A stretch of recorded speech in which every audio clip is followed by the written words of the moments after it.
Vamos ao livro de Hosea, profeta Oséias, capítulo 7, do versículo 1 ao 4. Quando eu restauro a sorte de meu povo, quando estou pronto para curar Israel, as transgressões de Efraim me confrontam com a impiedade de Samaria, pois eles continuam enganando. Ladrões arrombam. Bandos de ladrões atacam do lado de fora. Eles nunca dizem a si mesmos que eu me lembrarei de todo o mal.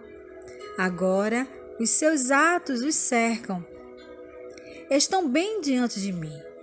Eles fazem o rei feliz com a impiedade deles e os líderes com as suas mentiras.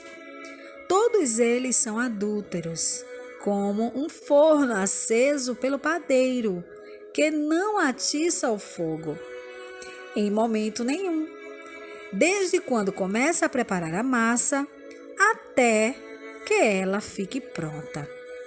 Nós vimos aqui as palavras do Criador através do profeta. Mas, se você não entende sobre a restauração completa de Israel, você vai considerar essas palavras incompreensíveis.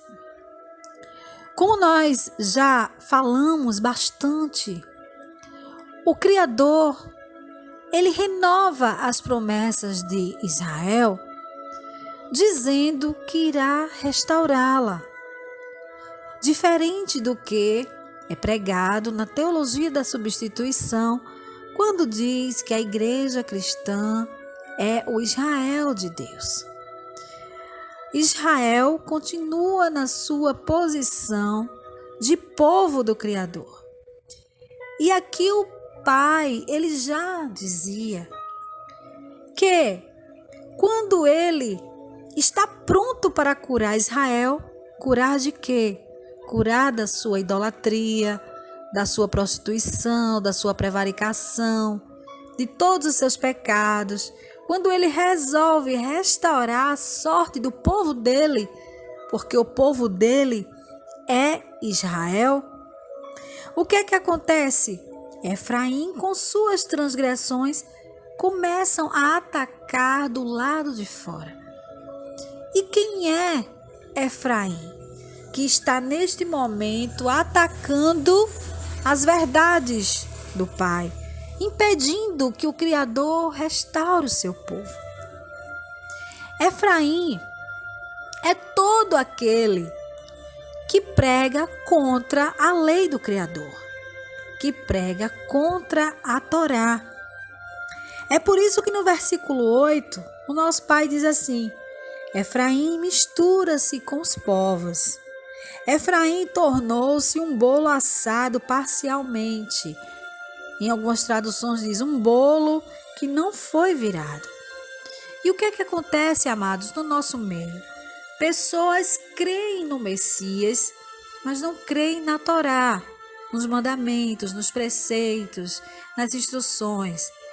Já outro grupo religioso crê na Torá, mas não crê no Messias. Então a gente observa aí um bolo que só assou de um lado.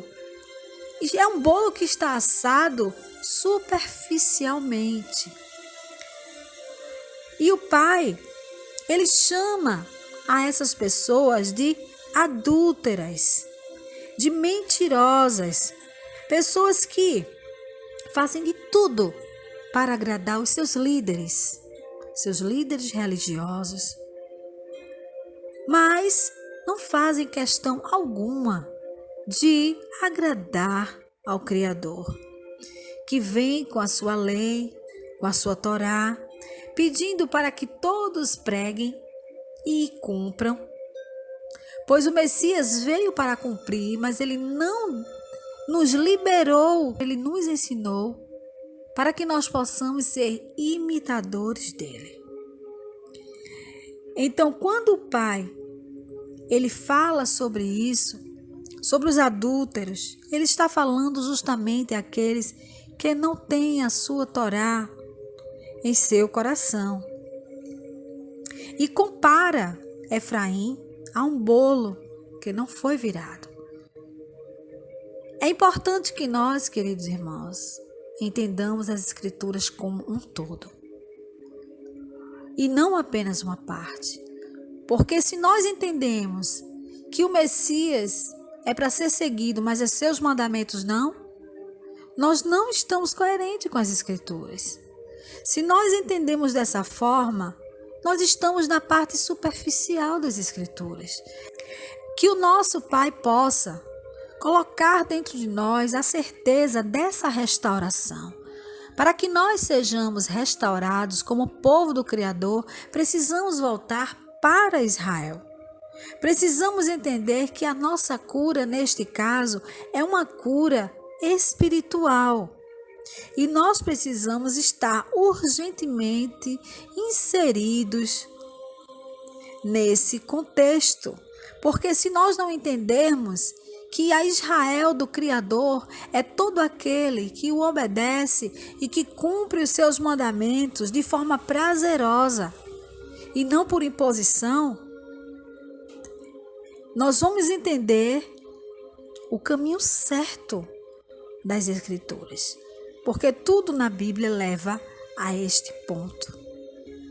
Eu clamo que o Espírito venha sobre nós, abrir os nossos olhos espirituais e entendimento também, para que nós não nos misturemos com os povos, assim como fez Efraim, como faz até hoje, para que nós não prejudiquemos a restauração de Israel, porque quando nós dizemos que a lei não é para ser seguida, que a lei foi abolida, que a lei não serve mais, nós estamos dizendo que o Messias destruiu a lei, que destruiu também os profetas e que tudo o que ele falou não passa de fantasia.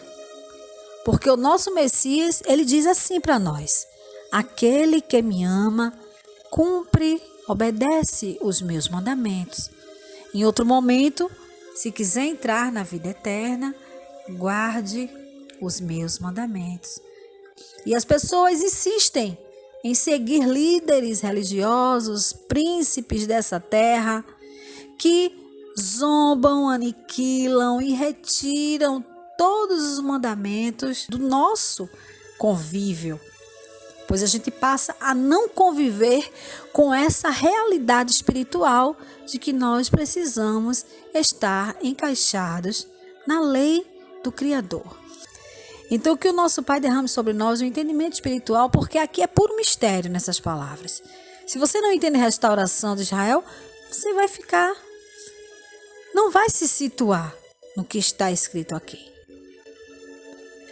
Então, abençoa, meu Pai, a mim e aos teus filhos que nos ouvem. Nos dá a libertação que nós precisamos. Em nome de Yahushua. Amém.